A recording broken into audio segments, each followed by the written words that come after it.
within our meeting, the stakeholders, Or kailan? all over in the government, all of the राष्ट्रीय seminar में दूसरे session में जो पाकिस्तान का स्वीडन सेशन में इसे बहुत सारे जिला समितियां बहुत सारा ज्ञान हासिल कर रहे हैं भारतीय ज्ञान कंपेयर में आज नहीं प्रोसेस करेंगे तो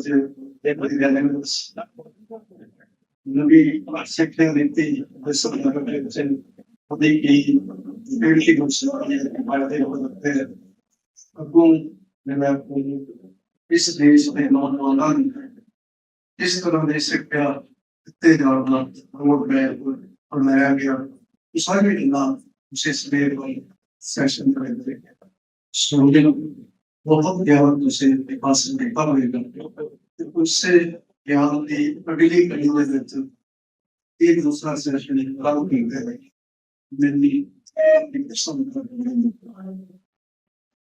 हम सारे पता भी लग रहे हैं इस लोग को बढ़िया लिखा होगा भारतीय ज्ञान परंपरा यदि अपनी मेरी को हिरारकी है लेकिन मैं तो शुरू करके मैंने पढ़ 5,000 से पढ़ा करके आप सारे इस मुकाम पे पहुंचे मुझे भी चाले सभी मेरे में के पालन में पुलिस ने और हुकूमत से ने शामिल ने और कोई मोटे बाजे साल पाने के हिंदुस्तान में बड़ी राष्ट्र के सामने दोनों देश में ऐसा बहुत शामिल लेकिन लगभग 1800 पश्चिम के देश इस देश में बचे लगभग 1800 पूर्व शामिल हैं जिन बोलने वाले सैकड़े में भी हैं हजारों में भी हैं लाखों में भी हैं करोड़ों में भी हैं ये बहुत बड़ी देश है इस बहुत बड़ी देश में सारे डायमेंशन समझने आप सभी लगे हैं कि आज इस सेशन के ਵਿੱਚ ਜਿਹੜੇ ਚਾਰ ਲਾਰਿਆਂ ਨੂੰ ਆਪਾਂ ਭਾਰਤੀ ਗਿਆਨ ਪਰੰਪਰਾ ਦੇ ਸੰਦਰਭ ਦੇ ਵਿੱਚ ਸੁਣਨਾ ਉਹਨਾਂ ਦੇ ਵਿੱਚ ਡਾਕਟਰ ਮੁਕੇਸ਼ ਕਾਪੂਰ ਨੇ ਡਾਕਟਰ ਭੂਪ ਸਿੰਘ ਗੌਰ ਨੇ ਤੇ ਵਿਨੋਦ ਸਨਮਾਨ ਨੇ ਫਿਰ ਬੁਲਾ ਰਹੇ ਨੇ ਆਪਾਂ ਸੁਣਾਂਗੇ ਤਾਂ ਸਭ ਨੇ ਵਿੱਚ ਥੋੜੀ ਬਹੁਤੀ ਗੱਲ ਕਰਦਾ ਰਹੂੰਗਾ ਤੇ ਸਭ ਤੋਂ ਪਹਿਲਾਂ ਮੈਂ ਡਾਕਟਰ ਮੁਕੇਸ਼ ਕਾਪੂਰ ਜੀ ਜਿਹੜੇ ਗਲੋਬਲ ਕਾਲਜ ਦੇ ਇੰਟਰਨੈਸ਼ਨਲ ਤੋਂ हमारे एसोसिएट प्रोफेसर ने ते उन्होंने गुजारिश करना कि वो ਤੁਹਾਡੇ ਨਾਲ ਆਪਣੀਆਂ ਗੱਲਾਂ ਸਾਂਝੀਆਂ ਕਰਨ ਜੋ ਉਹ ਸਮਝਦੇ ਨੇ ਭਾਰਤੀ ਹੈ ਉਹ ਬੜੇ ਬਾਰੇ ਚ ਉਹਨਾਂ ਨੂੰ ਤਫਸੀਲ ਵਿਸਤਾਰ ਵਿੱਚ ਇਸ ਵਜ੍ਹਾ ਦੇ ਕਰਨਾ ਡਾਕਟਰ ਪੇਜ ਆਪਾਂ ਜਿਹੜੀ ਕੋਸ਼ਿਸ਼ ਕਰ ਰਹੇ ਨੇ ਕਿ ਉਹ ਸਿਰਫ ਗੱਲਾਂ ਨਾਲ ਕੰਮ ਨਾ ਹੋਣ ਉਹਨਾਂ ਨੇ ये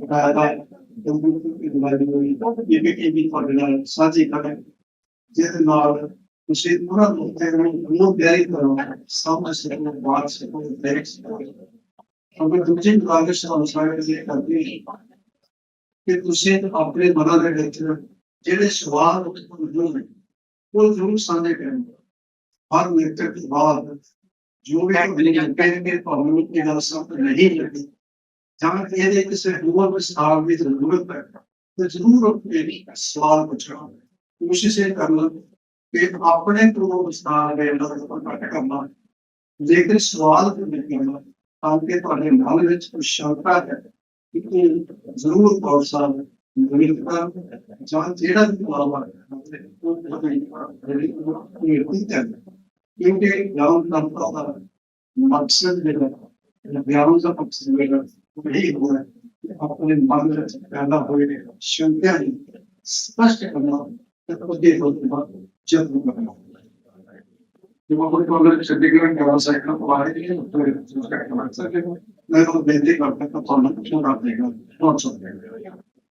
आज से तकरीबन 20 साल पहले मैं भी आपके अगर स्टूडेंट था मेरी ग्रेजुएशन की पढ़ाई दिल्ली यूनिवर्सिटी हिंदू कॉलेज में मैंने इसमें शॉर्टेज ऑनर्स किया और 94 में मैं जवाहरलाल नेहरू यूनिवर्सिटी में MA centre for the study of social system MA in sociology की, फिर मैं जेआरएफ था, एमफिल किया और बाद में पीएचडी किया।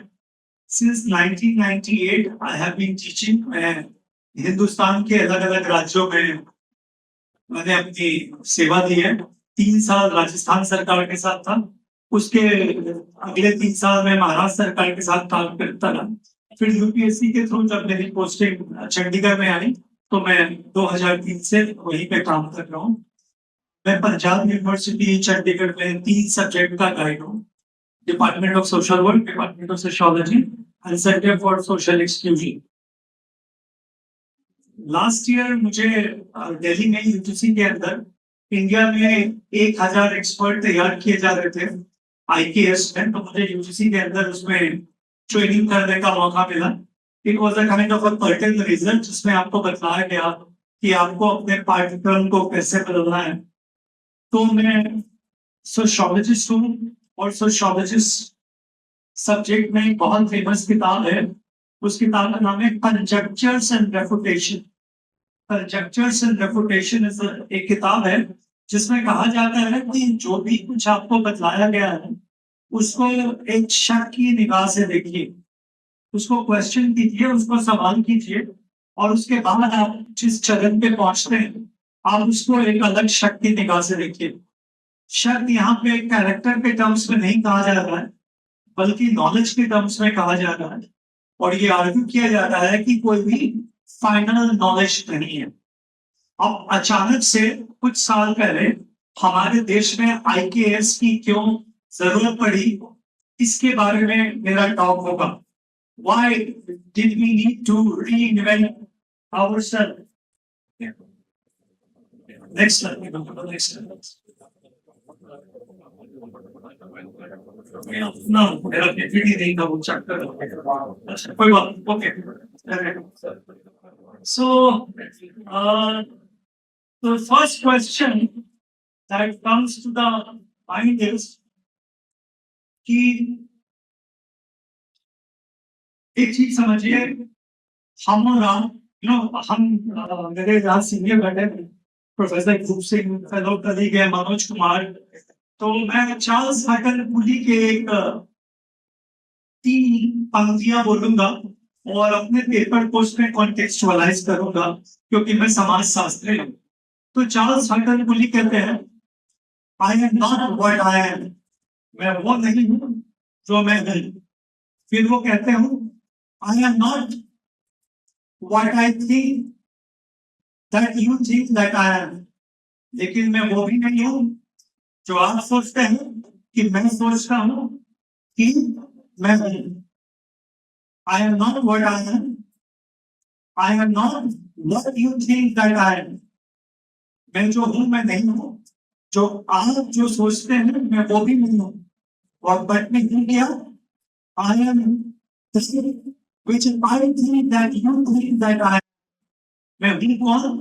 तो आप सब यहाँ पे मुझे सुन रहे हैं और आप में से कुछ लोग सोचेंगे ये चंडीगढ़ से प्रोफेसर बोलने आया है, जल्दी बोले कि अगला प्रोफेसर आए कि हम घर जाए।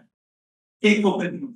दूसरा ओपिनियन, हमने ये चार्ल्स हाइकल पुली की बात नहीं सुनी, ये कुछ नया कर रहा है, इसको लिख लेते हैं। दूसरा ओपिनियन। तीसरी ओपिनियन, पता नहीं क्या बोल रहा है लेकिन आप बैठे हैं तो सुनना है। अब हो सकता है कि आप लोगों के दिमाग में मेरे बारे में 3 ओपिनियन, ये जल्दी बोल के जाए, ये कुछ नया बोल रहा है मैं सीख लूं, और बहुत सारे लोगों को बोलना है तो ये भी बोल रहे हैं। बट मैं अपने बारे में यहाँ पे बीच का ओपिनियन चुनता हूँ कि मैं इस शहर में आया हूँ, जो थोड़ी बहुत मुझे शिक्षा मिली है मैं आपके साथ शेयर कर सकूं। तो हर एक सिचुएशन में, चाहे वो व्यक्ति विशेष हो या समाज हो, उसके बारे में ओपिनियन बनाए जाते हैं। अब ये इंडिविजुअल एग्जाम्पल से मैं राष्ट्र निर्माण के एग्जाम्पल पे आ जाऊंगा और वहां पे कॉलोनियलिज्म का एग्जाम्पल दूंगा। इसके बारे में चर्चा सुबह भी की गई थी और वो चर्चा क्या थी कि हमें हर एक तरह से ये बतलाया गया कि हम जो है सो अच्छे नहीं है, तो मैं ये कोट क्यों कह रहा हूं और ये कोट हमें क्यों बतलाया गया, इसका जिक्र एक बहुत फेमस डॉक्यूमेंट है, लॉर्ड मैक्मिलियन मिलर, जिसके बेसिस पे ब्रिटिश हुक्मरान ने फैसला लिया कि यदि आपको भारत जैसे इतने बड़े मुल्क पे रूल करना है तो उनकी जो अपने अंदर की छवि है उनके बारे में उसको धूमिल करना है। लेकिन ये शुरू करने से पहले भागवत गीता में एक कोड है, वो कहता है if you don't fight for what you want, don't cry for what you lost. Bhagavad Gita कहता है कि जिस चीज के लिए आप लड़ना नहीं चाहते उस चीज के लिए रो मत कि आपने वो खो दिए। तो हमने आजादी के बहुत साल तक वेस्टर्न डिस्कोर्स, चाहे वो ह्यूमैनिटीज का पॉलिटिकल साइंस हो, सोशियोलॉजी हो, इकोनॉमिक्स हो, एक वेस्टर्न डिस्कोर्स को सीखते आए हैं, पढ़ते आए हैं, एग्जाम पास करते आए हैं और वही आगे की जनरेशन को भी हमने वही सिखाया है। और अभी जो अपने मुल्क में सोशियो पॉलिटिकल क्लाइमेट है उसमें एक नई मुहिम, एक नई जंग शुरू हुई है कि हम जो खो चुके हैं उसके लिए रोना नहीं है और उसके लिए लड़ना है। तो इंडियन नॉलेज सिस्टम जो है वो एक तरह से बिगुल बजा है। इस बिगुल, इस हुंकारा में कितना दम है वो आगे आने वाले सोशल साइंटिस्ट में होगा कि क्या हम एक नई तरीके से अपने समाज के विज्ञान को परिभाषित कर पाएंगे या नहीं। We are in a very very nascent stage, beginning है। तो इंडियन नॉलेज सिस्टम के बहुत सारे आयाम हैं, जैसे वैदिक, oral, scientific, artistic, ethical and agrarian knowledge. अब ये सारे हमारे समुदाय और जिसको कहते हैं एक्सपीरियंशियल लिविंग, रोजमर्रा की जिंदगी में जुड़े हुए। Everybody agrees with it, but यहाँ पे भी आके एक छोटा सा प्रॉब्लम आता है। जब आप एकेडमिक्स करते हैं या क्लासरूम टीचिंग करते हैं तो बोल चाल की भाषा और सब्जेक्ट की वोकैबुलरी में अंतर है। आपको जो भी चीज आप प्रूव करना चाहते हैं, चाहे उसपे कितनी ही दम क्यों ना हो, आपको एक सर्टेन पैरामीटर में उससे गुजरना पड़ेगा। उसका मूल्य तत्व क्या है, उसके फंडामेंटल क्या है, उसके कंसेप्ट क्या है। तो हमारी भारतीय ज्ञान परंपरा की विरासत तो बहुत बड़ी है, पर ये जो काम है कि उसके कंसेप्ट क्या है, वो ऑपरेशनलाइज कैसे होंगे, उसके मेथड्स और मेथोडोलॉजी क्या है, इस पे आज की तारीख में बहुत ही काम किया गया है and we need to do that. इसीलिए हम कोशिश करेंगे कि हम सब आगे जाए। तो मैं कुछ इंस्टीट्यूशंस का जिक्र करूंगा जो पंजाब में मैंने हिस्ट्री बुक से देखा है, जिनमें इंडियन नॉलेज सिस्टम मुगल राज के टाइम में, मुगल साम्राज्य के टाइम में काफी हद तक थी, लेकिन इन सब में बहुत परिवर्तन हो गया because of the British influence. तो दो टर्म मैं आप सबके लिए इंट्रोड्यूस करूंगा, बहुत लोग जानते होंगे। एक है ओरिएंटल और दूसरा है ऑक्सीडेंटल। तो एडवर्ड सेड नाम के एक विचारक ने एक किताब लिखी, उस किताब का नाम था ओरिएंटलिज्म। उस किताब की मूल चर्चा यह है कि एडवर्ड सेड कहता है कि अभी तक जो एशिया की सोसाइटी है उसको वेस्टर्न वर्ल्ड ने जिस नजरिए से देखा है वो नजरिया यूज करने के लिए उसने कोई भी कंसेप्ट एशिया का या ओरिएंटल का नहीं लिया है, बल्कि वेस्टर्न वर्ल्ड का लिया। इसीलिए हमें जो सोशल साइंटिस्ट है वेस्टर्न वर्ल्ड के, उन्होंने जो भी कुछ समझा है उसमें एक फ्लॉ है, पूरी तरह से गलत नहीं है, बट उसमें एक फंडामेंटल फ्लॉ है। और वो फ्लॉ किसका है? पर्सपेक्टिव का। किस दृष्टिकोण से आप किसको देखते हैं। तो जैसे गुरु ब्रजानंद गुरुकुल महाविद्यालय, चीटी रोड, करतारपुर, पंजाब आर्य कन्या गुरुकुल लुधियाना, संत श्री आशाराम जी गुरुकुल लुधियाना, दयानंद मठ दीनानगर। यदि आप इन चारों इंस्टीट्यूशंस के बैकग्राउंड या हिस्ट्री को स्टडी करेंगे तो आपको लगेगा कि यहाँ पे इंडियन पद्धति से या भारतीय परंपरा में पढ़ाई होती थी। यही नहीं, सिख समुदाय में जो हरमंदिर साहब के चारों तरफ जो गुंडाज हैं, वहां पे गुरु की स्कूल होती थी, और क्योंकि वो सेक्रेट साइंट के तरफ अलग अलग मिसल के रखवाले होते थे, गुरु साहब की रक्षा करने के लिए वो गोल्डन टेम्पल थे, तो वहां पे अलग अलग तरह की चीजें सिखाई जाती थी। आज क्या वो लर्निंग सेंटर है? This is a big question mark. सिर्फ क्या ब्रिटिश हुकूमत ने हमारे इंडियन नॉलेज सिस्टम को खत्म किया कि हम लोग भी अपने नॉलेज सिस्टम से विमुख हो गए? इसका एक बहुत बड़ा कारण है कि नॉलेज सिस्टम जो है वो रोजगार और मार्केट से जुड़ी होती है। आप जो कुछ सीख रहे हैं, यदि आप उससे अपनी रोजी रोटी कमा पा रहे हैं, तो आप उसको सीखना चाहते हैं। तो यहाँ पे एक बहुत बड़ा अंतर है, वो है आपके स्किल का और आपके नॉलेज का। तो आपको आपके जीवन में चुनना पड़ेगा। हम जितने यहाँ पे टीचर्स बैठे हुए हैं, हमें स्किल बोलने का है, लेकिन हम कमाते और खाते हैं नॉलेज का, स्किल का नहीं। आप में से कितने लोग स्किल सेंट्रिक होना चाहते हैं, जो अभी की सरकार जिसपे काफी जोर दे रही है? लेकिन भारत एक देश है जहां पे नॉलेज इकोनॉमी था। अब इन सब बातों से आप आगे चलेंगे तो आप जैसे गुरु गोविंद सिंह जी का एग्जाम्पल लीजिए, उन्होंने बहुत ज्यादा स्पिरिचुअल लर्निंग के साथ प्रैक्टिकल स्किल का भी ट्रेनिंग देने के लिए लोगों की बात करी। और गुरुकुल सिस्टम जो चाहे वो किसी भी धर्म का रहे, सिख का रहे या मुसलमान का रहे या हिंदू का रहे, वहां की ट्रेनिंग जो है वो अपने धर्म संप्रदाय से होती थी, लेकिन वो सिर्फ धार्मिक नहीं होती।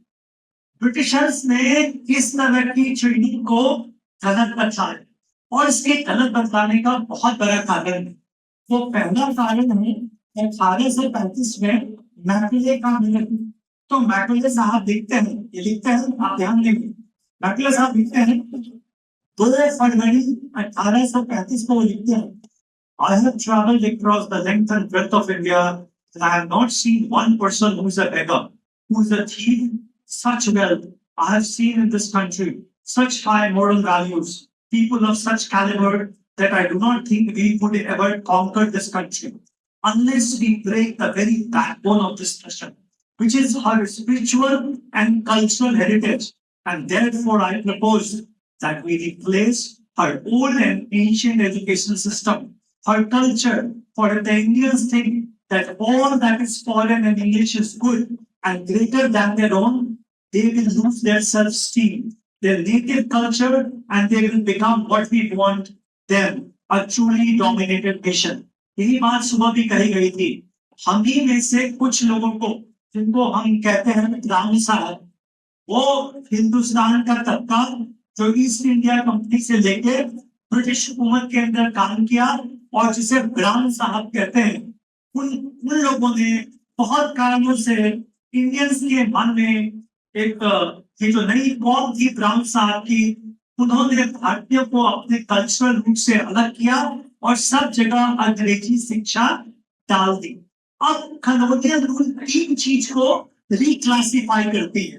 प्लीज ये समझिए कि ये जो मैं रिक्लासिफाई कर रहा हूँ, इसमें प्रॉब्लम है, बट इन प्रॉब्लम्स में हम डीप नहीं जाएंगे क्योंकि समय नहीं है। बट मैं 3 चीज को रिक्लासिफाई करूंगा, कल्चर, रिलीजन और हिस्ट्री। तो जितनी जटिल हमारी सामाजिक अर्थव्यवस्था थी, ब्रिटिशर्स ने उसको अपने समझ के लिए उतनी सिंपल कर दी। सिंपल इसलिए की क्योंकि उनको हमारे समाज में सोशल हायरार्की, पॉलिटिकल डिस्कोर्स और इंडियन आइडेंटिटी, ये तीनों चीज कि हिंदुस्तानी है कौन, यहाँ की राजनीतिक सोच क्या है लोगों में, और जो समाज में सामाजिक स्तरीकरण है, सोशल स्ट्रैटिफिकेशन है, उसको कैसे यूज करें अपने हुकूमत को मजबूत करने के लिए। तो सबसे पहले एक वर्ड है कास्ट। अब आप सबको पता है कि caste is a Portuguese word, it is not an Indian word. अब उन्होंने क्या किया कि पूरे इंडिया को एक फ्रेमवर्क में डाल दिया, 4 वर्ण बना दिया, विच बाद में जब आप जो लोग सोशियोलॉजी के स्टूडेंट जानते हैं कि ये फिक्स नहीं है, बहुत फ्लूइड है और इसमें बहुत डिबेट है। तो ब्रिटिश ने क्या किया कि हमारी जाति व्यवस्था को कोडिफाई और क्लासिफाई कर दिया प्राइमरीली सेंसस के द्वारा। क्यों? इससे लैंड सेटलमेंट और एडमिनिस्ट्रेटिव प्रैक्टिस काफी इजी हो रही थी। उन्होंने लोगों के अपने जीवन में जाति को एक आइडेंटिफाइंग फैक्टर बना दिया कि भारत समाज जो पहले से बटा हुआ था उसमें जाति विभाजन पूरी की पूरी तरह से इंस्टीट्यूशनलाइज हो जाए। एक लेवल पे जाति पे ये काम किया। दूसरा, उन्होंने जाति को गवर्नेंस के लिए, जो समाज में पकड़ बनी रहे गवर्नेंस के लिए, उसको किया और डिवाइड एंड रूल कर दिया। कुछ जाति के लोगों को जॉब देते थे और कुछ जाति के लोगों को जॉब नहीं देते थे। जाति के लोग कास्ट बेस्ड रिसोर्सेज बन गए। इसी से बहुत सारी जातियों में अपवर्ड या सोशल मोबिलिटी होने लगी।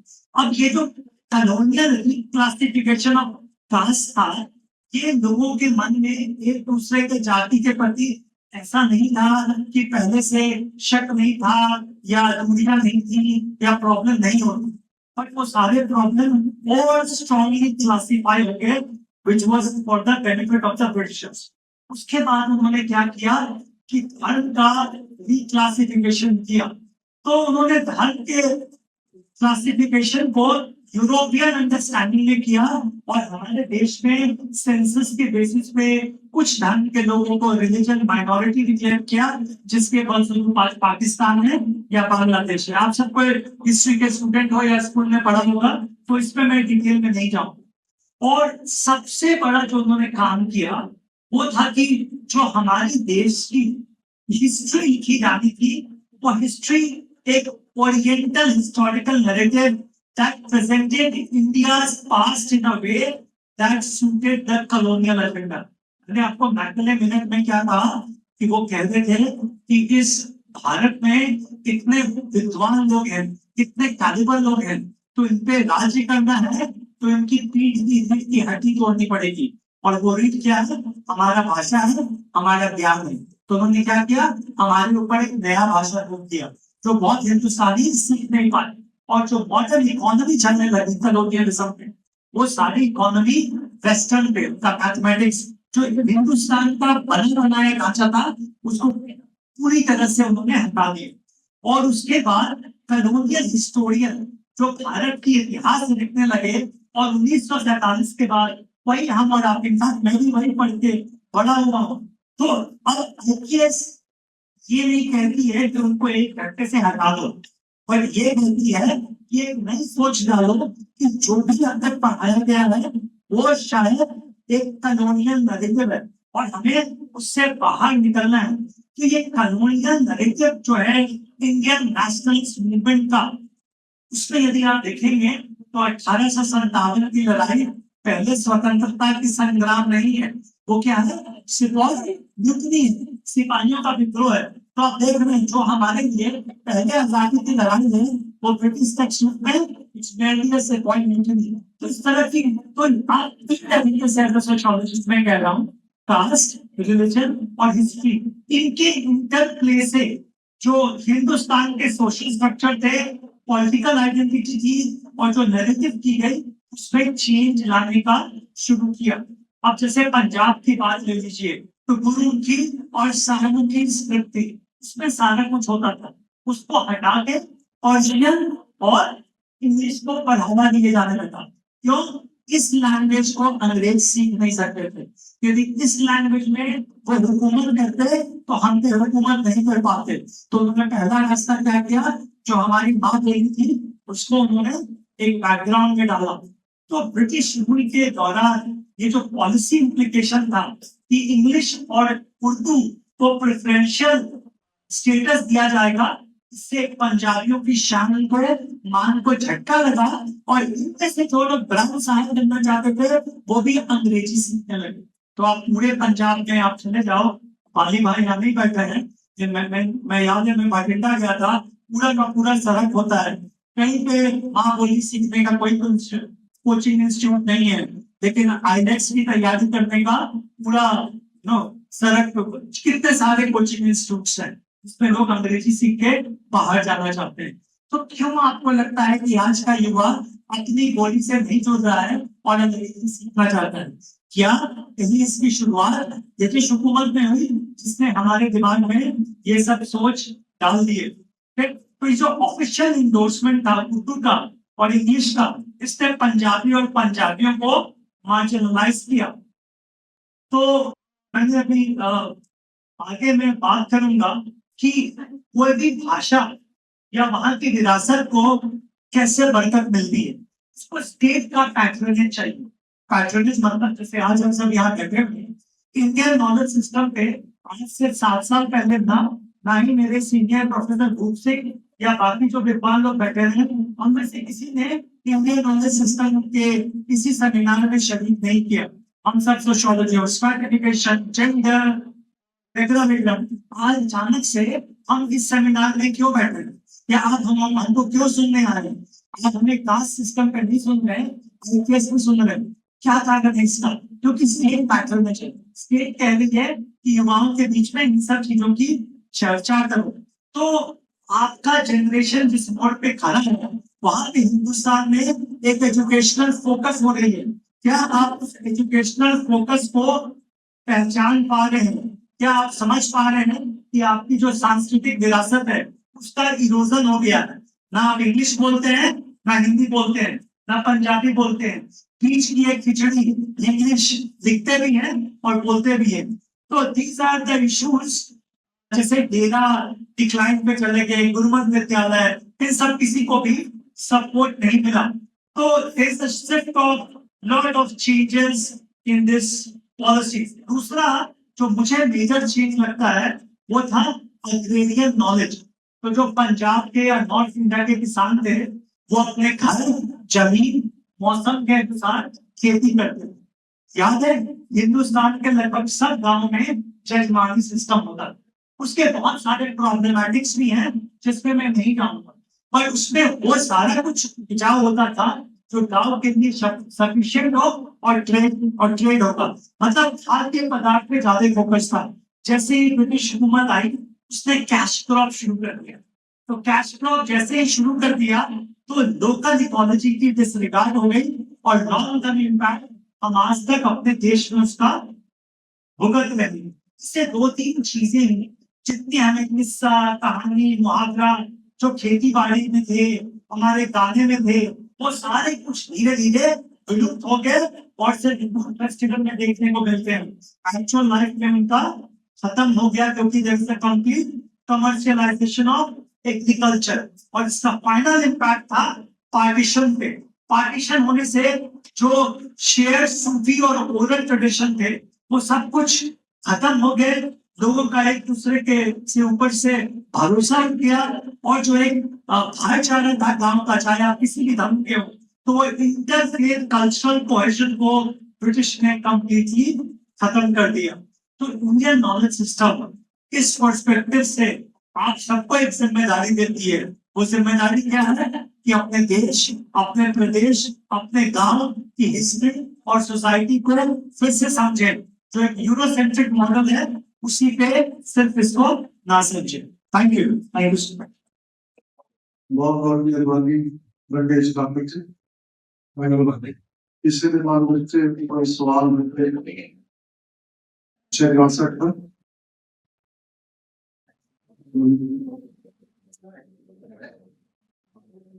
मैं अगले बुलाने सदन मेरा बहुत ही बढ़िया तरीके से Indian knowledge system compare of languages of society वो सारे लोग देते हैं ਜਿਹੜੀ ਗੱਲ ਮੈਨੂੰ सारे भाषा जो बहुत बढ़िया लगी वो यही ਸੀ कि जे किसी चीज ਨੂੰ ਤੁਸੀਂ ਪ੍ਰਾਪਤ ਕਰਨਾ ਚਾਹते हो तो उस ਉੱਤੇ ਬੋਲਣਾ ਉਹਦੇ ਲਈ ਲੜਾਈ ਕਰਨਾ।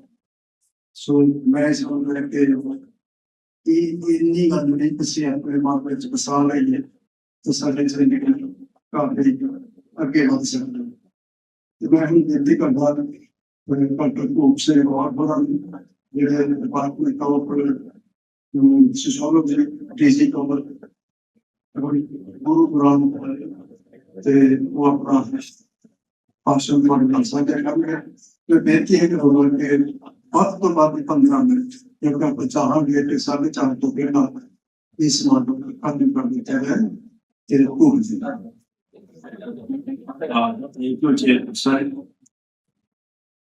सबसे पहले तो मैं मेरे छोटे भाई प्रोफेसर जगसीश का धन्यवाद करना चाहूंगा कि उन्होंने मुझे यहाँ आने का निमंत्रण दिया। हालांकि पहली बार नहीं है, शायद मैं पिछले 11 सालों से यहाँ हूँ। मेरे पास विजिट नहीं है मेरी, और मुझे यहाँ आना बहुत अच्छा लगता है। कल ट्रेन चौकी फिर बस से आए। जहाँ तक बात है इंडियन नॉलेज सिस्टम की, अब सबसे मेरी बहस बहुत टाइम से चल रही है इसकी, क्योंकि इंडियन है क्या, इंडियन नॉलेज सिस्टम के हम 10 फीचर ड्रा कर सकते हैं कि वो कॉमन है पान इंडिया में, चाहे वो नॉर्थ है, साउथ है, ईस्ट है, वेस्ट है, सेंट्रल इंडिया है। क्या इंडियन नॉलेज सिस्टम के 10 पार्ट है, 10 रेफरेंसेस है, या 5 है या 8 है, वो हम अंडरलाइन कर सकते हैं कि वो कौन है, किसको हम इंडियन नॉलेज सिस्टम कह रहे हैं। अरे इंडियन नॉलेज सिस्टम खाली कहने पर से ऐसे नहीं चलता। जो रिसर्च होती है उसके लिए एक मेथोडोलॉजी भी, तकनीक भी ड्रा करनी होती है कि कैसे आप स्टडी करोगे, कैसे कंपैरिजन करोगे कि भाई जो सेंट्रल इंडिया के नॉलेज सिस्टम है और जो नॉर्थ ईस्ट का नॉलेज सिस्टम है या साउथ का इंडिया का नॉलेज सिस्टम है, उसको कैसे कंपैरिजन करोगे, क्या आपका मतलब आधार है, कौन कौन से प्रैक्टिस या कौन से मतलब जो आप टेक्निक लोगे जिसमें कंपैरिजन करोगे। तो Indian knowledge system as such, अभी हम ये कहें कि एज ए मैथोडोलॉजिकल एरेना के अंदर अब इसमें बहुत करना बाकी है। जो मेरा जो टॉपिक है, मैं बात करूंगा आप लोगों से role of reconstruction, construction and reconstruction of Indian knowledge system और शेपिंग इंडियन सोसाइटी। अगर आप देखेंगे जो इंडियन सोसाइटी है, हमेशा ही जैसे हम अगर मतलब हंटिंग एंड गैदरिंग कम्युनिटी से बात करें तो हमेशा ही आप देखोगे कि हैव और हैव नॉट की बात हो रही है। कंस्ट्रक्शन, रिकंस्ट्रक्शन और डिस्कशन होता रहा। अगर आप वैदिक काल की बात करोगे तो नीति कहता है वहां पर, पोस्ट वैदिक की बात करोगे फिर अगेन। अब ऑल ऑफ सडन हम आ जाते हैं वैदिक में कि वैदिक से पीछे कुछ नहीं, आगे कुछ नहीं। लेकिन जब उनके सोर्सेज ढूंढने लगे और जो आर्कियोलॉजिकल प्रूफ ढूंढने लगे, वो क्या क्लासिकल लैंग्वेज से ही बात आ जाती है। संस्कृत को क्लासिकल लैंग्वेज मानते हैं। अब जैसे तमिल या संस्कृत में लड़ाई थी कि तमिल ज्यादा क्लासिकल है या संस्कृत ज्यादा क्लासिकल है, वो ओल्ड है या ये नहीं है, कौन सी पुरानी है सबसे ज्यादा। और सबसे बड़ी बात तो ये है, जब हम इंडियन नॉलेज सिस्टम की बात करते हैं तो हम एक दो एरिया को बिल्कुल इग्नोर कर दें। तो नॉर्थ इंडिया में भी पर्टिकुलर एरिया की नॉलेज को इंडियन नॉलेज सिस्टम कहने लग जाते हैं, जिसके अंदर जो टाइटल है, जो इंडिजिनस पीपल है, उनका कोई स्थान नहीं। अब आप देखिए कितनी फिल्में आप देखते हैं, कितनी नेशनल न्यूज देखते हैं, national news paper national TV, लेकिन आप कितनी नॉर्थ ईस्ट की न्यूज देखते हैं। सब जब कंफ्लिक्ट होता है नॉर्मल रूटीन में कितनी देखते हैं हिंदी सिनेमा, इंडियन सिनेमा, क्या अभी तक कोई हीरो देखा है नॉर्थ ईस्ट से किसी में? क्या अगर होगा तो उसकी क्या एक्सेप्टेबिलिटी बनेगी? और उनको हम किस तरीके से देखो, तो फिर कहां से इंडियन की बात है। आप अगर उसको पैरामीटर में लेते हुए मैं आता हूं कि जो वैदिक के काल की अगर हम मान ले तो भाई वो एक पीरियड था कि उसके अंदर हमारे पास बहुत कुछ था, तो उसमें जो कमियां आई उसको कौन आए? बुद्धिस्ट, भगवान बुद्ध, या हमने किसी के साथ राधा बुद्ध, वो आते हैं पटल पर। और वो आपने देखिए कि बुद्धिज्म की स्थापना करते हैं। और नालंदा तक्षशिला किस टाइम में थी? नालंदा और तक्षशिला यूनिवर्सिटी थी और बाकी यूनिवर्सिटी किस टाइम में थी? बुद्धिस्ट पीरियड के दौरान थी। लेकिन बुद्धिस्ट का नाम लेने से टकराते हैं, कहीं होगा पासिंग रेफरेंस होगा। जैनिज्म भी था, लेकिन क्यों नहीं जैन बुद्धिज्म जो है इंडिया से निकला हुआ रिलीजन है, विदेशों में जाके विदेशों का रिलीजन बनता है, जिसने अपनाया वो जनरल ट्रेडिशन है। जब इंडिया में इतना सारा था रिलीजन का, वो कहाँ गए? आप जहां भी खोलते हैं, जहां भी आर्कियोलॉजिकल जो एक्सप्रेशन होती है, उसमें क्या निकल रहा है? बुद्धिज्म में क्यों निकल रहा है? बुद्ध की मूर्तियां, बुद्ध से रिलेटेड चीजें क्यों निकल रही, बाकी चीजें क्यों नहीं निकल रही? ये क्वेश्चन, ये सोचने की जरूरत है। और नालंदा तक्षशिला से आगे होते हुए आप आ जाएंगे कि कैसा पीरियड था। जैनिज्म क्यों नहीं वहां जाता है? जैनिज्म ने वही ऑर्थोडॉक्सी अपना ली जो पहले थी, जो वैदिक कहो, सनातन धर्म कहो, उस धर्म वाली जो ऑर्थोडॉक्सी की ऐसी चीज नहीं थी। बुद्धिज्म डेवलप था, रैशनल। जैसे ये कहते हैं कि बुद्धिज्म जो महात्मा बुद्ध थे वो मेडिटेशन करते हैं, ये मेडिटेशन हुआ कैटेगरी 1 मिनट्स के नीचे बैठे, उनको ज्ञान प्राप्त हुआ, और ऐसा नहीं। उन्होंने मुझे रहने ये दिखाया कि मैं मुझे रहने से या उल्टा लटकने से या सीधा लटकने से कुछ नहीं होगा।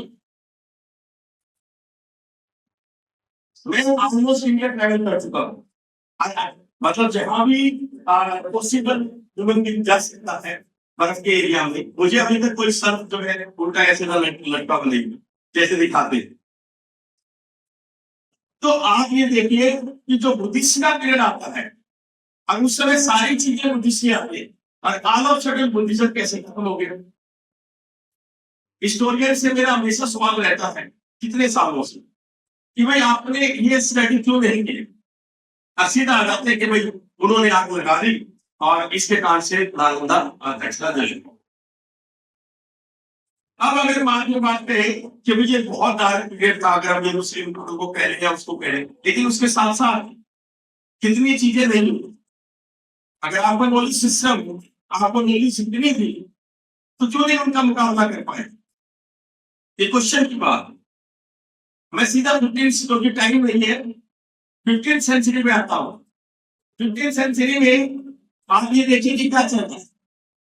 एक तरफ गुरु नानक है, रविदास है, कबीर है, नामदेव जी है, तीनों किसको रिप्रेजेंट कर रहे हैं?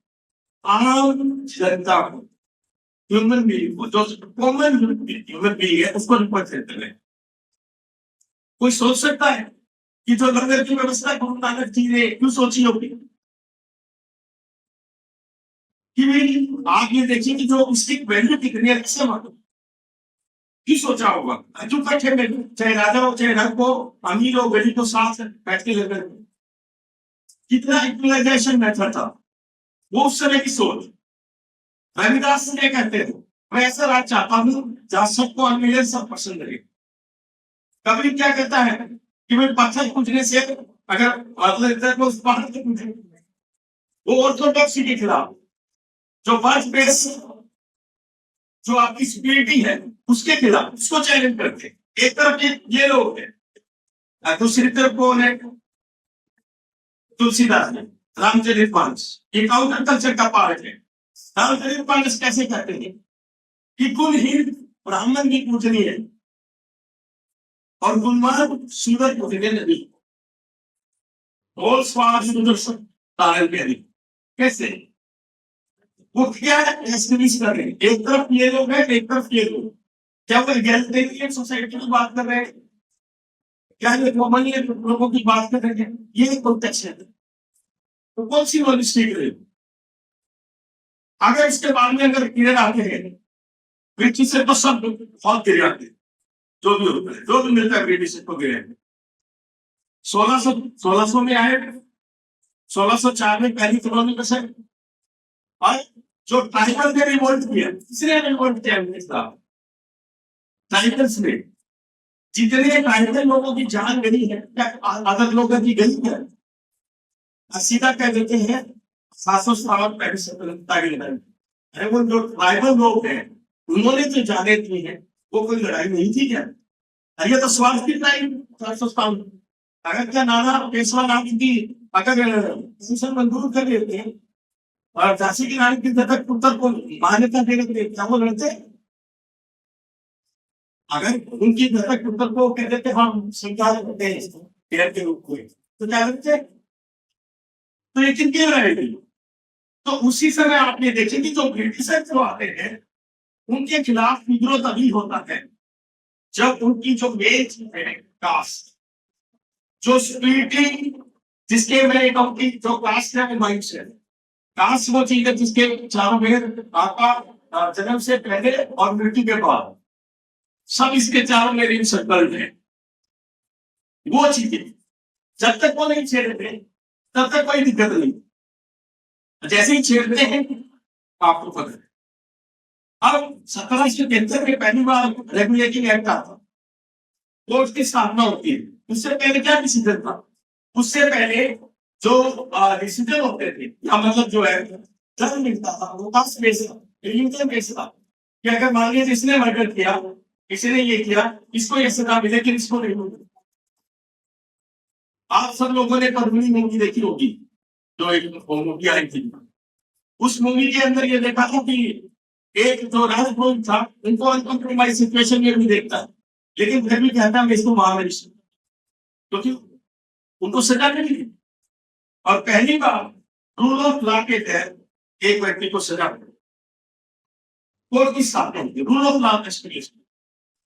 काफी सिलेक्टिविटी है उनका।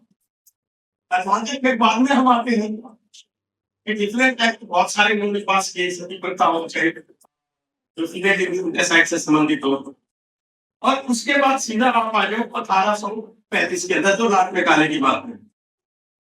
लाट निकाले में क्या किया? लाट निकाले का सिर्फ एक नाम बात करते हैं, तीसरे एजुकेशन सिस्टम चेंज। आज हम क्या करें? लाभ निकाली ने ये कहा मेरी कंपनी में काम करने लायक इंडियन नहीं है, इनको इस तरह की व्यवस्था दी जाए, इस तरह की शिक्षा दी जाए चाहे एम्प्लॉयबल पर्सन। आज हम क्या करेंगे? आपको क्या करेंगे? Indian are not employable, they should be trained. क्या करेंगे? दूसरा जो मेन बात इसमें जो करेक्ट पाई जाती है, दूसरे ये कहा था कि अगर कोई ब्रिटिश सरकार से अनुदान लेता है, ब्रिटिश सरकार से स्कूल खोलने के लिए, कॉलेज खोलने के लिए अनुदान लेता है, तो irrespective of caste creed race सबको एडमिशन देना पड़ेगा। बात तो थी ये, और इसी के बेसिस पे अगर आप देखोगे तो 1860 के बाद जाति वाइज कास्ट वाइज जाति के जो है शहरी संस्थाएं, एजुकेशन की जो कास्ट बेस्ड संस्थाएं वो आपको देखने को मिलती है, नहीं देखने को, क्योंकि अनुदान मिलना शुरू, यूनिवर्सिटी की स्थापना होती है। लेकिन लाल निकालने का एक काम और भूल जाते थे, इंडियन पीनल कोड, उसको कोई नहीं बताते। इंडियन पीनल कोड कौन होता, क्या आज तक उसमें कोई चेंज कर पाया? अभी थोड़ा बहुत उसी को नए से उसको थोड़ा सा चेंज कर दिया, तो तब से लेके अब तक चल रहा है। और आप ये देखिए उसी समय ज्योतिबा फुले थे। ज्योतिबा फुले किसकी बात कर रहे हैं? जो ऑर्थोडॉक्सी है, पेशवाशाही है, उसके अंदर किसकी बात कर रहे हैं? कि गुलाम की बुक लिखते हैं, किसान पे कोड़ा लिखते हैं कि हमारे गुलामी के लिए कौन जिम्मेवार? अगर आप किसान की स्थिति में, तो उसके लिए कौन जिम्मेवार? कैसे जो सूदखोर जो कम्युनिटी है उसने शोषण किया है, इनको हाईलाइट करते हैं। दूसरा कहीं एग्जाम्पल मिलता है, वो अपनी बीवी को पहले पढ़ाते हैं तो स्कूल खोलते हैं, असत्य शोधक समाज की स्थापना करते हैं। और आप ये देखिए कितने स्कूल खोले जाते हैं, दूसरे ने क्यों प्रयास किया? इन्हीं को काउंटर करने के लिए कौन आ रहे हैं? स्वामी विवेकानंद और स्वामी दयानंद। स्वामी विवेकानंद क्या कह रहे हैं? वेदांत की ओर। दयानंद क्या कह रहे हैं? वेदों की ओर। उसमें भी एक चीज है, वेदों की ओर तो कह रहे हैं लेकिन दो तरह की पद्धति अपनाते हैं, एक गुरुकुल और दूसरी जो महात्मा गांधी ने बाद में शुरू की थी, अब अगर आप इसका स्टडी करना तो करनी चाहिए सब लोगों को। गुरुकुल में पढ़ा हुआ था। गुरुकुल में आपने देखिए कि भाई जो उनके बच्चे कहां गए? गुरुकुल में। धर्म की लड़ाई की। जो दूसरी तरफ से वे कहा गए डीएवी, इंग्लिश पढ़ेगी और नौकरी किनको मिलेगी, डीएवी वाले होंगे। और आप देखेंगे कि ब्रिटिश कालीन के दौरान जो भी जॉब में है ज्यादातर वो डीएवी को लिस्टेड में आंदोलन वाले। तो किस तरह की व्यवस्था है कि काउंटर मैकेनिज्म यहाँ पे चल रहा है कि मतलब उसको काउंटर करने के लिए एक नया रिकंस्ट्रक्शन आ गया, इनको इंटेंसिफिकेट कर देते हैं। हमें ज्योतिबा फुले को एक सैनिक समाज का बनाते हैं, लेकिन विवेकानंद को तो कहां से नहीं बनाया किसी, ध्यान को तो नहीं बनाया किसी। क्यों? क्योंकि उनकी इसकी नॉलेज को, उसके पैटर्न को लेसर दिखाने के लिए किया जाए। अब उसके बाद आ देंगे महात्मा गांधी जी आते हैं 1917 से 5 साल से भी होता है।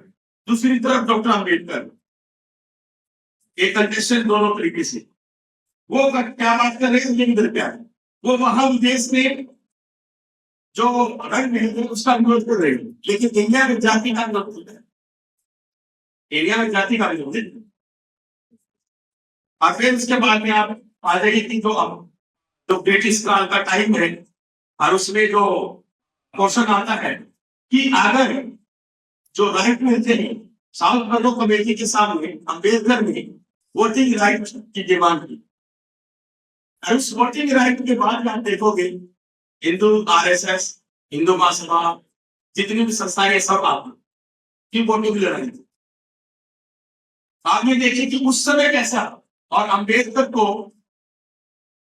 संविधान बनाने का मौका मिलता है irrespective of caste, creed, race. मैं संविधान को ये कहता हूं कि बल्कि ऐसी बुक है जो मतलब ह्यूमन बीइंग की पर्सनैलिटी को डेवलप करने के सारे होंगे। आपने देखें कि उसको कितना संघर्ष किया, उसको अगर आप उसके डिबेट देखेंगे तो कितने क्वेश्चन के आंसर मिलेंगे। तो इंडियन कॉन्स्टिट्यूशन हर व्यक्ति को irrespective of caste, creed, race सब तरीके का अधिकार है। पहले क्या साल एक टोटल ट्रांसफॉर्मेशन, लेकिन क्या वो प्रैक्टिकल में हो पाए? नहीं। तो जो इंडिया आज बात कर रहा है कि मैं ग्लोबल पावर बनूं, तो ग्लोबल पावर के लिए क्या करना पड़ेगा? क्योंकि हमारा माइंडसेट आज भी किन बातों है, जो जाति की दीवारें हैं, जो धर्म की दीवारें हैं, अरे तो लड़ाई खाने का मतलब भी आ गई, आगे कंपेयर आ गई है। उन दीवारों को जब तक दिमाग से नहीं निकालेंगे, क्या हम अपने आप को नहीं कह सकते हैं? क्या नॉलेज सिस्टम करेंगे? अब जब आपके शहर में, किसी शहर में जब प्राइवेट स्कूल में, जैसे हरियाणा में बोलने तो फाइन है, कैसी बात है? हरियाणा में बोलने पे प्राइवेट स्कूलों में फाइन है। हर एक तरफ बात कर रहे हो आप ये। तो जो ये माइंडसेट है आपका, इसको जरूर आपको चेंज करना पड़ेगा। इसमें जो जिम्मेवारी है हम सब टीचर्स की है, स्टूडेंट्स की है, और उसकी शुरुआत हमें अपने घर से करनी पड़ेगी। जब तक हम अपने घर के अंदर लड़का हो या लड़की उनको इस तरीके से सोशलाइज नहीं करेंगे, जो हमारी परंपराएं हैं, हमारे रीति रिवाज है, और जो हमारी वैल्यूज रही है, उनको उसमें नहीं डालेंगे, तो ना तो अच्छा नागरिक बनेगा और ना ही अवेयर सिटीजन बनेगा जो इन जस्टिस का विरोध कर सके। तो उसके लिए शुरुआत अपने घर से ही करनी होगी, तभी जो भारत 2047 में विश्व गुरु का सपना देख रहा है, हो सकता है शायद पूरा हो सकेगा। Thank you. बहुत रूप से गौर थे, बहुत ही नौजवान थे, बहुत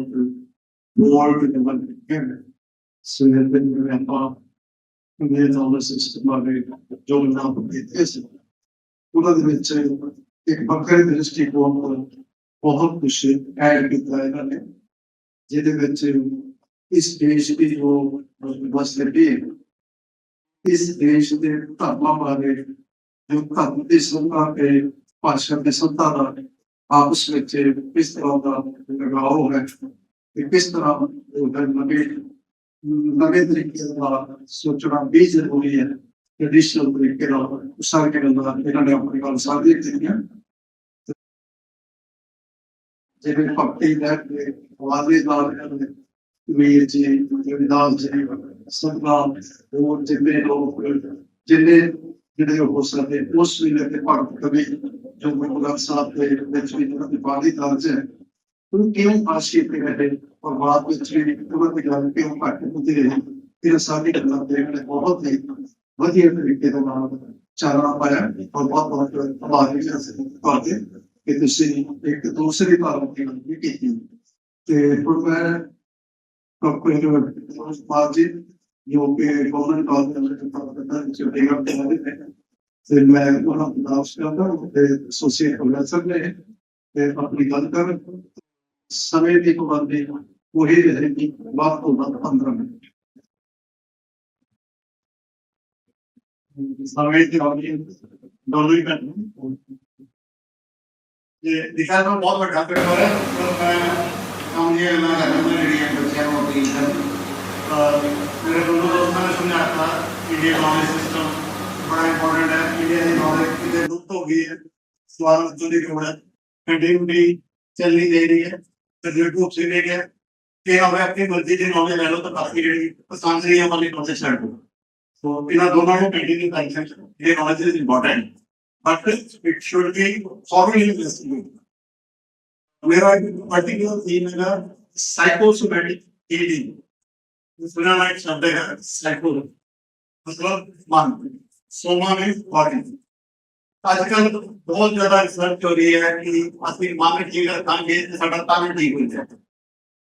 दुनिया भर के एक्सपेरिमेंट हो रहे हैं ताकि मन बनाते हैं, ठीक है पार्ट होते हैं। शायद ਹੋਰ ਸਾਡੇ ਟੈਕਸਟ ਦੇ ਜਿਸ ਤਰੀਕੇ ਨਾਲ ਅਸੀਂ ਜਿਵੇਂ ਆਪਾਂ ਕਹਿੰਦੇ ਕਿ ਭਜਨ ਕਰ ਲਿਆ ਮਨ ਸ਼ਾਂਤ ਹੋ ਗਿਆ ਗੁਰਬਾਣੀ ਸੁਣ ਲਈ ਮਨ ਸ਼ਾਂਤ ਹੋ ਗਿਆ ਸਾਡੇ ਲਈ ਆਮ ਗੱਲਾਂ ਨੇ ਪਰ ਅੱਜ ਇਹਨਾਂ ਦੇ ਉੱਤੇ ਰਿਸਰਚ ਹੋ ਰਹੀ ਹੈ ਦੁਨੀਆ ਭਰ ਵਿੱਚ ਇਸ ਸਾਈਕੋਸੋਮੈਟਿਕ ਹੀਲਿੰਗ ਦਾ ਸਾਡੇ ਅੱਜ ਦੀ ਸਾਇੰਸ ਵਿੱਚ ਕੀ ਪਾਰਟ ਹੈ ਤੇ ਇੰਡੀਅਨ ਨੌਲੇਜ ਸਿਸਟਮ ਕੀ ਹੈ। ਇਹਦੇ ਤੇ ਪੇਪਰ ਕਾਫੀ ਲੰਬਾ ਹੈ ਪਰ ਮੈਂ ਦੇਖਦਾ ਹਾਲਾਤ एक गल कहना कि इतना होना छड़ा इंटेलिजेंट क्वेश्चन दिमाग ना करना साडी मेंटल एज ते साडी इमोशनल एज इस तरह एक कंसेप्ट बन गया आजकल इमोशनल क्वालिटी ये ਅਸੀਂ अपनी इमोशंस को कितना बैलेंस रखते हैं ਤੇ ਜਦ ਤੱਕ ਕੰਸੈਪਟ ਆਪਣੇ ਸਪਿਰਿਚੁਅਲ ਹੋ ਗਏ ਤੇ ਆजकल ਜਿਵੇਂ ਡਿਪਰੈਸ਼ਨ ਆ ਗਈ ਤੁਹਾਨੂੰ ਟੈਨਸ਼ਨ ਹੋ ਗਿਆ ਫਰਸਟ੍ਰੇਸ਼ਨ ਹੋ ਗਿਆ ਤੇ ਇਹਨਾਂ ਦੇ ਲਾਈਫ ਬਹੁਤ ਬਦਲ ਜਾਂਦੀ शायद ਤੁਹਾਨੂੰ पता भी नहीं है बहुत सारे लोग आजकल कोई प्रोफेशन नहीं बना रहे काउंसलिंग का है लाइफ को बड़े बड़ी कंपनियां हजारों देख के जिंदगी जा सकते हैं और जो कुछ ज्यादा समय में काफी लोग हैं जिनको पढ़ता रहना ऐसी जर्नी कितने लगेगा भाई उसी कहो I love my self I am happy अपने आप को बहुत चंगा जिन्होंने अपने आप चंगा करोगे बहुत चंगा भी होगा फिर उसी डिप्रेशन से निकल जाओगे तो उसी बीमारी होगी जिन्ना तुसी उसे करोगे कंपेयर करोगे उन्ना तुसी परेशान होगे उन्नी हमारे पर भज ये कहने की गल नहीं ये रिसर्च करने की लोड़ है ये गल प्रैक्टिकली इतनी सही है प्रैक्टिकली नहीं है जैसे पीछे नॉलेज सिस्टम में गए अपनी नॉलेज सिस्टम में कॉस्मोलॉजी वाला कंसेप्ट है जिन्होंने ਅਸੀਂ ਸ਼ਾਰਟ ਚ ਕਹਿ ਸਕਦੇ ਹਾਂ ਅਸੀਂ ਮੰਨਦੇ ਹਾਂ ਕਿ ਅਸੀਂ ਬੋਡੀ ਨਹੀਂ ਹੈ ਅਸੀਂ ਸੋਲ ਹਾਂ ਪੰਜਾਬੀ ਕਹਿੰਦੇ ਮਨ ਨੂੰ ਜੋ ਸਰੂਪ ਹੈ ਆਪਣਾ ਰੂਪ ਹੈ ਤਾਂ ਤੁਸੀਂ ਮੰਨ ਲਿਆ ਕਿ ਇਹ ਬੋਡੀ ਟੈਂਪਰੇਰੀ ਹੈ ਇਹਦੇ ਵਿੱਚ ਸੋਲ ਆਏਗੀ ਆਪੇ ਚਲੇ ਜਾਏਗੀ ਤਾਂ ਫਿਰ ਬੋਡੀ ਦੇ ਨਾਲ ਸਾਡੀ ਅਟੈਚਮੈਂਟ ਘਟ ਜਾਂਦੀ ਹੈ ਅਸੀਂ ਫਿਰ ਆਪਣੇ ਆਪ ਨੂੰ ਸੋਲ ਮੰਨ ਲੈਂਦੇ ਦੂਜੇ ਨੂੰ ਸੋਲ ਮੰਨ ਲੈਂਦੇ ਤਾਂ ਫਿਰ ਸਾਨੂੰ ਜ਼ਿਆਦਾ ਤਕਲੀਫ ਨਹੀਂ ਹੁੰਦੀ ਜੇ ਮੇਰੀ ਬੋਡੀ ਖਰਾਬ ਹੋ ਗਈ ਕਿਉਂਕਿ ਸ਼ਾਇਦ मेरा मन के काबू नहीं थी शायद चंगा नहीं खाता ते ਅਸੀਂ ਇਸ ਤਰੀਕੇ ਨਾਲ ਆਪਣੇ ਅਦਵੈਤਵਾਦ ਦੀ ਜਾਣਦੇ ਵਿੱਚ ਅਦਵੈਤਵਾਦ ਦੇ ਅਦਵੈਤ ਹੋਣਾ ਅਸੀਂ ਮੰਨਦੇ ਹਾਂ ਕਿ ਸਾਡੀ ਆਤਮਾ ਤੇ ਪਰਮਾਤਮਾ ਇੱਕੋ ਜਿਹੇ ਜਿੰਨਾ ਜਿੱਦਾਂ ਸਾਨੂੰ ਯਕੀਨ ਹੈ ਕਿ ਅਸੀਂ ਪਰਮਾਤਮਾ ਇੱਕ ਤਾਂ ਉਹਨੇ ਆਪਾਂ ਸ਼ਾਂਤ ਹੋ ਜਾਂਦੇ ਹਾਂ ਉਹਨਾਂ ਹੀ ਅਸੀਂ ਦੂਸਰਿਆਂ ਦੇ ਵਿੱਚ ਵੀ ਜਿੱਦਾਂ ਕਹਿੰਦੇ ਪਰਮਾਤਮਾ ਦੇ ਨਾਲ ਰਹਿੰਦੇ ਹਾਂ ਸਭ ਤੋਂ ਵੱਡੀ ਗੱਲ ਇਹ ਹੈ ਅਸੀਂ ਰਿਸਪੌਂਸਿਬਿਲਿਟੀ ਆਪਣੇ ਉੱਤੇ ਲੈ ਲਈ मेरे नाल जो हो रहा है ਉਹਦੇ ਲਈ ਜਾਂ ਮੈਂ ਜਾਂ ਮੇਰਾ ਭਗਵਾਨ ਜ਼ਿੰਮੇਵਾਰ ਹੈ ਕਿਉਂਕਿ ਕਰਮਾਂ ਦਾ ਸਿਧਾਂਤ ਸਾਡੇ ਸਾਰੇ ਸ਼ਾਸਤਰੀ ਇਸ ਗੱਲ ਨੂੰ ਮੰਨਦੇ ਨੇ ਮੇਰੇ ਨਾਲ ਜੋ ਹੋ ਰਹੀ ਹੈ ਤੁਸੀਂ ਮੈਂ ਜ਼ਿੰਮੇਵਾਰ ਹਾਂ। ਅੱਧੀ ਤਾਂ ਲੜਾਈ ਖਤਮ ਹੋ, ਅਸੀਂ ਦੂਜੇ ਨਾਲ ਕੰਪੀਟੀਸ਼ਨ ਨਹੀਂ ਕਰਾਂਗੇ, ਦੂਜੇ ਨਾਲ ਲੜਾਈ ਨਹੀਂ ਕਰਾਂਗੇ। ਤਾਂ ਸ਼ਾਇਦ ਇਹੀ ਸਾਰੇ ਅੱਜ ਕੱਲ੍ਹ ਸਾਈਕੋਲੋਜੀ ਵਾਲੇ ਕਾਉਂਸਲਰ ਸਿਖਾ ਰਹੇ ਨੇ ਵੀ ਆਪਣੇ ਆਪ ਨੂੰ ਖੁਦ ਰਿਸਪਾਂਸਿਬਲ ਕਰਾਓ, ਦੂਜਿਆਂ ਨੂੰ ਮਾਫ ਕਰ ਦਿਓ, ਉਹਨਾਂ ਦੀ ਸਜ਼ਾ ਰੱਬ ਦੇਗਾ, ਉਦੋਂ ਹੁੰਦਾ ਹੋ ਜਾਏਗਾ। ਸੋ ਇੱਕ ਇਹੀ ਕੰਸੈਪਟ ਹੈ, ਕਰਨੀ ਆਪੋ ਆਪਣੀ ਕੇ ਨੇੜੇ ਕੇ ਦੂਰ। ਚੰਗੇ ਕੰਮ ਕਰੋਗੇ ਰੱਬ ਦੇ ਨੇੜੇ ਜਾਓਗੇ, ਕੰਮ ਸ਼ਾਂਤ ਰਹੇਗਾ। ਜਿਹੜਾ ਤੰਗ ਕਰ ਰਿਹਾ ਉਹਨੂੰ ਸਜ਼ਾ ਰੱਬ ਦੇਗਾ। ਪਰ ਇੰਨੇ ਦੇ ਨਾਲ ਬੜੀ ਸ਼ਾਂਤੀ ਹੋ ਜਾਂਦੀ ਹੈ, ਇਹਨੂੰ ਰੱਬ ਨੇ ਸਜ਼ਾ ਦੇਣੀ ਹੈ, ਮੈਨੂੰ ਇਹਦੀ ਲੋੜ ਨਹੀਂ, ਮੈਨੂੰ ਪ੍ਰੋਟੀਨ ਕਰਨ ਦੀ ਲੋੜ ਨਹੀਂ, ਮੈਨੂੰ ਕੰਪੀਟੀਸ਼ਨ ਕਰਨ ਦੀ ਲੋੜ ਨਹੀਂ। ਸੋ ਅੱਜ ਜਿੱਥੇ ਸਾਈਕੋਸੋਮੈਟਿਕ ਹੀਲਿੰਗ ਦੀ ਗੱਲਾਂ ਚੱਲ ਰਹੀਆਂ ਨੇ, ਉਹ ਜੈਸੇ ਆਪਣੇ ਇੰਡੀਅਨ ਨੌਲੇਜ ਸਿਸਟਮ ਨਾਲ ਜੋੜੀਏ ਤਾਂ ਸ਼ਾਇਦ ਸਾਨੂੰ ਕਾਫੀ ਸਾਰਾ ਕਨੈਕਸ਼ਨ ਮਿਲ ਸਕਦਾ। ਕਿਉਂਕਿ ਮੈਂ ਸੋਸ਼ੋਲੋਜੀ ਵਾਲਾ ਬੰਦੇ ਨੇ ਨਾਂ ਹੈ, ਸੋਸ਼ੋਲੋਜੀ ਦੇ ਸਟੂਡੈਂਟ ਹੈ ਸੋਸ਼ੋਲੋਜੀ ਨਹੀਂ ਇੱਕ ਤਾਂ ਫਿਰ ਮੈਨੂੰ ਨਾ ਚਾਹੀਦਾ। ਚਲੋ ਤੁਸੀਂ ਸੁਣਿਆ ਹੋਣਾ ਕਿ ਟਾਈਮਸ ਦੇ ਵਿੱਚ ਸੁਣਿਆ ਕਿ ਨਹੀਂ? ਪੜੋ ਟਾਈਮਸ ਆ ਕਹਿੰਦੇ ਸੀ ਕਿ ਜਿਹੜੀ ਸੋਸਾਇਟੀ ਆਪਣੀ ਕਲੈਕਟਿਵਿਟੀ ਦੇ ਨਾਲ ਅਸੀਂ ਸਾਰੇ ਰਲ ਕੇ ਕਦੀ ਭਜਨ ਗਾਉਂਦੇ ਹਾਂ, ਕਦੀ ਗਾਉਂਦੇ ਹਾਂ, ਅਸੀਂ ਇੱਕ ਤਰ੍ਹਾਂ ਦੀ ਕੋਹੀਰੈਂਟ ਅਸੀਂ ਕੋਹੀਰੈਂਟ ਖਾਂਦੇ ਹਾਂ ਤੇ ਸਾਨੂੰ ਲੱਗਦਾ ਸੀ ਸਾਰੇ ਇੱਕੋ ਜਿਹੇ ਇਕੱਠੇ ਹੋ ਜਾਂਦੇ ਹਾਂ। ਉਹਦੇ ਨਾਲ ਇੱਕ ਤਰ੍ਹਾਂ ਦੀ ਮਨ ਨੂੰ ਸ਼ਾਂਤੀ ਮਿਲਦੀ ਜਿਹੜੀ ਹੁੰਦੀ ਹੈ। ਫਿਰ ਜ਼ੈਬਰ ਸਾਹਿਬ ਕਹਿੰਦੇ ਕਿ ਬਹੁਤ ਸਾਰੇ ਦੇ ਵਿੱਚ ਅਸੀਂ ਕੈਰਿਸ਼ਮੈਟਿਕ ਅਥਾਰਟੀ ਬਾਬਾ ਜੀ ਦਾ ਉਹਨਾਂ ਕੋਲ ਅਸੀਂ ਮੱਥਾ ਟੇਕਿਆ, ਉਹਨਾਂ ਨੇ ਕ੍ਰਿਸ਼ਮਾ ਦੇ ਨਾਲ ਹੀ ਠੀਕ ਹੋ। ਉਹਨਾਂ ਨੇ ਇਹਨਾਂ ਤੇ ਲਗਾਇਆ ਹੋਇਆ ਆਪਣਾ ਕੋਈ ਇੰਨਾ ਚੁੱਕਿਆ ਹੈ ਕਿ ਇਹਦਾ ਸਾਇੰਸ ਵਾਲੇ ਕਿੰਨਾ ਬੜਾ ਔਰਾ ਹੀ ਕੰਮ ਚੱਲ ਰਿਹਾ ਤੇ ਉਹਨਾਂ ਦੀ ਔਰਾ ਹੀ ਨਾਲ ਹੀ ਖੜਾ ਹੋ ਜਾਂਦਾ ਹੈ, ਸ਼ਾਂਤ ਹੋ ਜਾਂਦਾ ਹੈ, ਹੀਲ ਹੋ ਜਾਂਦਾ ਹੈ। ਤੁਹਾਡੀਆਂ ਹੈਗੀਆਂ ਨੇ ਜਿਹੜੇ ਵੀ ਲੋਕ ਸਾਧੂ ਸੰਤਾਂ ਕੋਲ ਜਾਂਦੇ ਸੀ ਉੱਥੇ ਸ਼ਾਂਤ ਹੋ ਜਾਂਦੇ। ਇਸੇ ਤਰ੍ਹਾਂ ਇੱਕ ਸਿੰਬੋਲਿਕ ਇੰਟਰੈਕਸ਼ਨ ਦਾ ਸਾਡੇ ਸੋਸ਼ੋਲੋਜੀ ਦੇ ਵਿੱਚ ਸਿੰਬਲ ਹੀ ਹੈ ਆਪਣੇ ਉਹ ਮਾਤਾ ਦੀ ਦੁੱਖਾਂ ਦੇ ਇੱਕ ਤਰ੍ਹਾਂ ਦਾ ਇਹ ਵੀ डिप्रेशन बेटर ना फ्रस्ट्रेशन बेटर ना इतना साइंटिस्ट मानते हैं भाई जब खूब पॉजिटिव पूरी इन बॉडी को ਅਸੀਂ ਕੰਟਰੋਲ ਕਰਨ ਦੀ ਕੋਸ਼ਿਸ਼ ਕਰਦੇ ਹਾਂ। ਸਾਡੀ ਸੋਸ਼ੋਲੋਜੀ ਹੈ ਜਿਵੇਂ ਗੱਲ ਨਹੀਂ ਕਰਦਾ। ਇਸੇ ਤਰ੍ਹਾਂ ਮੈਡੀਕਲ ਐਂਥ੍ਰੋਪੋਲੋਜੀ ਵੀ ਕਹਿੰਦੀ ਹੈ ਕਿ ਇਲਨੈਸ ਜਿਹੜੀ ਹੈ ਨਾ ਕਿਸੇ ਤਰੀਕੇ ਕਹਾਣੀਆਂ को ਬਣਾ ਕੇ ਬੰਦੇ ਨੂੰ ਟਾਲ ਹੋ ਤੇ ਖਿਆਲ ਉਹਦਾ ਮਨ ਨਿਕਲ ਜਾਏ। ਇਹ ਸਾਰੀ ਪਲੈਸਬੋ ਇਫੈਕਟ ਨੇ।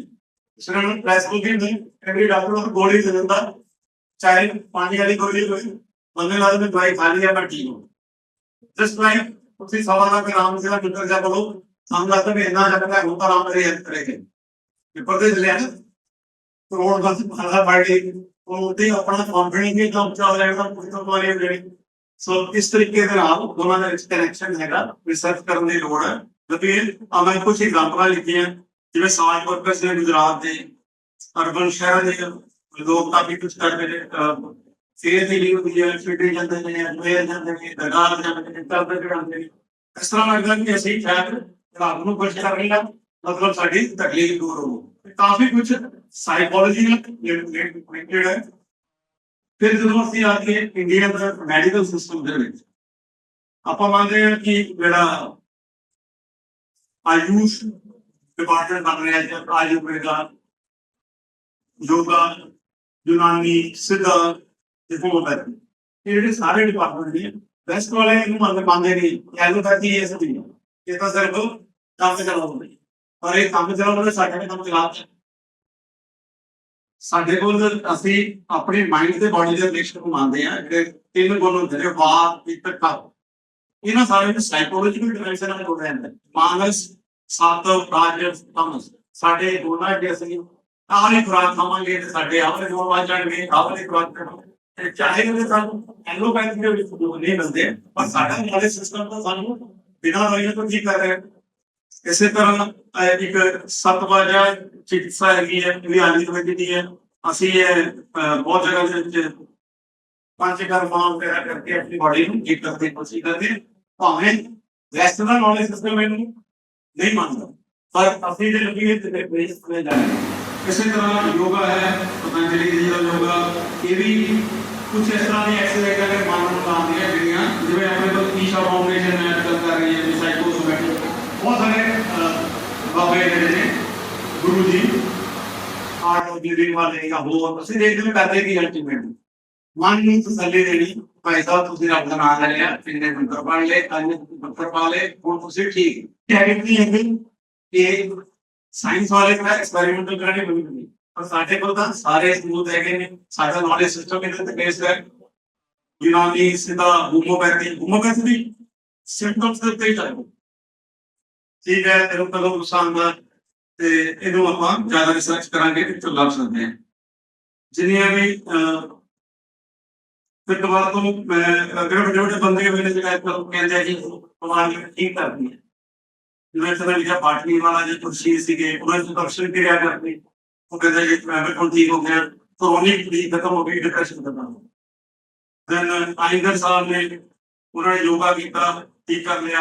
ਵੱਡੇ ਵੱਡੇ ਸਾਇੰਟਿਸਟ ਵੱਡੇ ਵੱਡੇ ਲੋਕ ਐ ਵੀ ਪਾਸਨਾ ਇਹ ਸਾਰੀਆਂ ਜਿਹੜੇ ਸਾਡੇ ਯੋਗਾ ਦੇ ਸਿਸਟਮ ਨੇ, ਜਿਹੜੇ ਸਾਡੇ ਧਿਆਨ ਦੀਆਂ ਮੁਦਰਾਵਾਂ ਨੇ, ਇਹ ਸਾਰੀਆਂ ਉੱਤੇ ਡੀਪਰ ਰਿਸਰਚ ਕਰਨ ਦੀ ਲੋੜ ਹੈ ਕਿ ਇਹ ਸਾਰੇ ਸਾਈਕੋਸੋਮੈਟਿਕ ਹੀਲਿੰਗ ਕਰਦੇ ਨੇ ਜਾਂ ਨਹੀਂ। ਰਿਸਰਚ ਕਰਨ ਦੀ ਲੋੜ ਹੈ, ਮਤਲਬ ਜਿਵੇਂ ਧਿਆਨ ਲਾਇਆ ਵੱਡਾ ਕਿ ਜਿੱਦਾਂ ਕਹਿੰਦੇ ਮਨ ਦੀ ਕਰੋ, ਮਨ ਚੰਗਾ ਤਾਂ ਤਨ ਚੰਗਾ। ਇਹ ਸਾਡੇ ਟੈਬਲ ਤੇ ਆਪਾਂ ਟੈਕਸਟ ਨੂੰ ਇਕੱਠਾ ਕਰਕੇ ਫਿਰ ਨੂੰ ਅਸੀਂ ਐਕਸਪੈਰੀਮੈਂਟ ਲੈਵਲ ਤੇ ਲਿਜਾ ਕੇ ਇਹ ਥੋੜਾ ਪਹੁੰਚ ਜਾਂਦੇ। ਉਹ ਇੱਕ ਪਾਰਟ ਹੈ ਇੰਡੀਅਨ ਨੌਲੇਜ ਸਿਸਟਮ ਦਾ। मेरे बार लास्ट है कैंडिडेट पर बट आई जो भी क्वेश्चन है तो मैं जवाब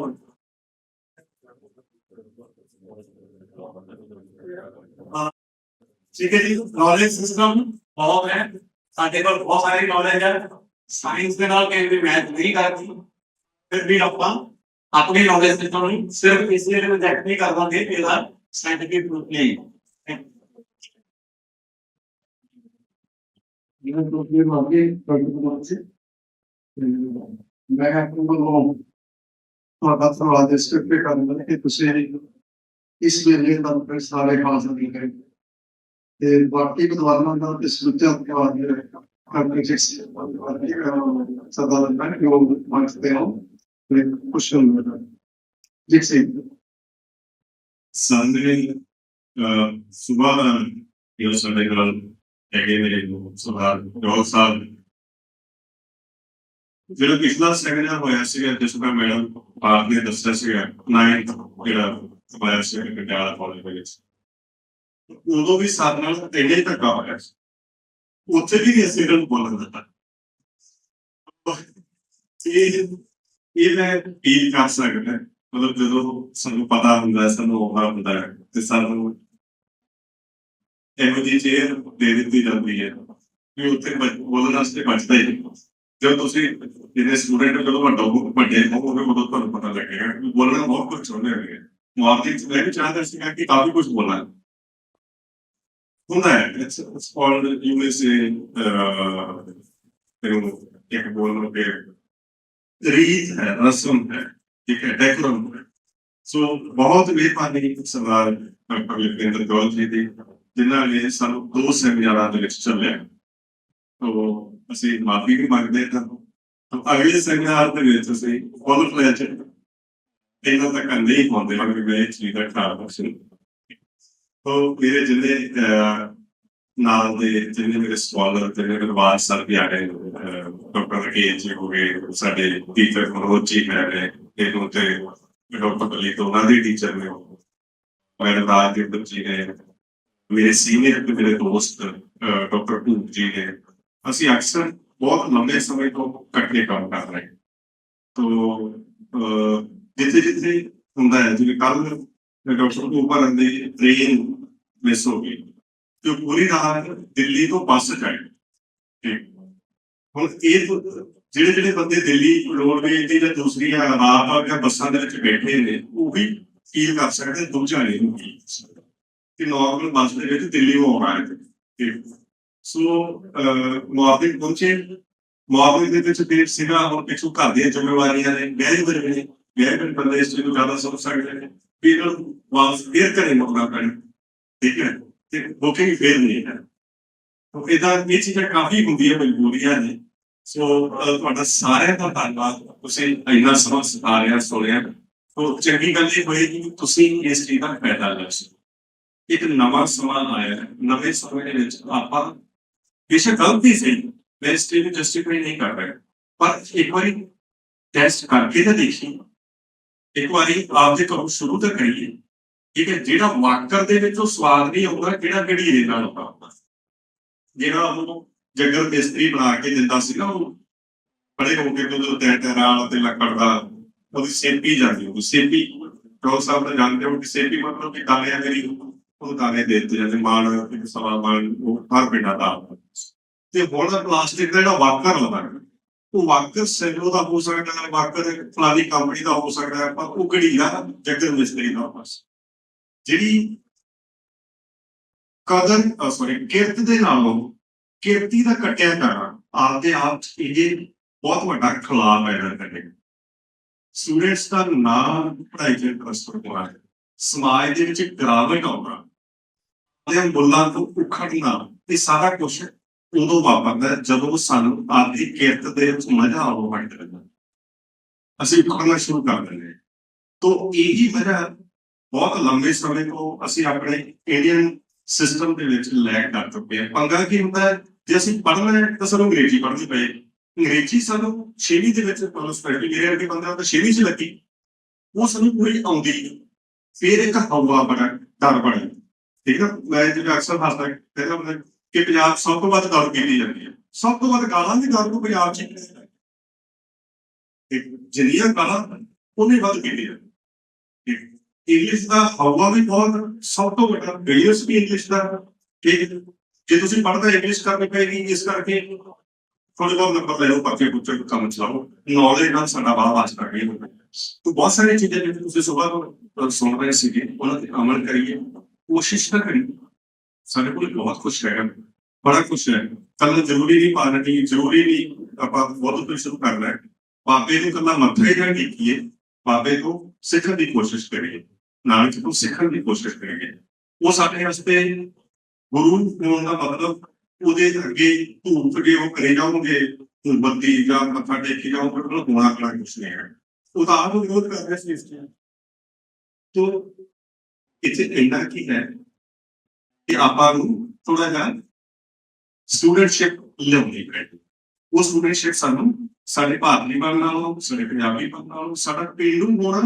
ਬੁਰੀ ਗੱਲ ਨਹੀਂ ਹੁੰਦੀ ਬਹੁਤ ਕੁਝ ਚੀਜ਼ਾਂ ਉੱਥੋਂ ਹੀ ਮਿਲਦੀਆਂ ਠੀਕ ਹੈ ਉਹ ਵੀ ਟਾਈਮ 'ਚ ਹੋਣ ਤੋਂ बहुत कुछ सीखा जा सकता ठीक so thank you very much तो तुसी सारे आए तो और एक सम्मान है कुछ मेरे दोस्तों ने कहा ते उस तो बाद आप बाइट कर दे थैंक यू वेरी मच सारे ना